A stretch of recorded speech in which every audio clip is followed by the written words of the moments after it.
ये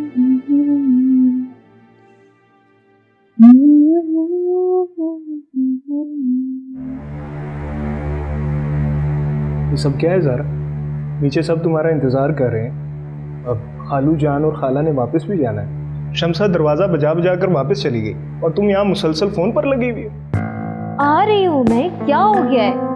एक शमसा ही तो वापस गई है, इसमें गुस्सा होने वाली क्या बात है? कमाल है, नीचे तुम्हारे पेरेंट्स बैठे हुए हैं, जो बुलाने आ रहा है उसे कोई जवाब भी नहीं दे रही और फोन पर मुसलसल गाने सुन रही है और मुझे कह रही हो कि गुस्सा होने वाली क्या बात है? हद हो गई। प्लीज, वो सिर्फ मेरे पेरेंट्स की हैसियत से नहीं आया यहाँ पर। अली, ये घर जितना आपका है उतना ही उनका भी है। वो मेहमान नहीं है जिन्हें मेरी कंपनी की जरूरत पड़ेगी।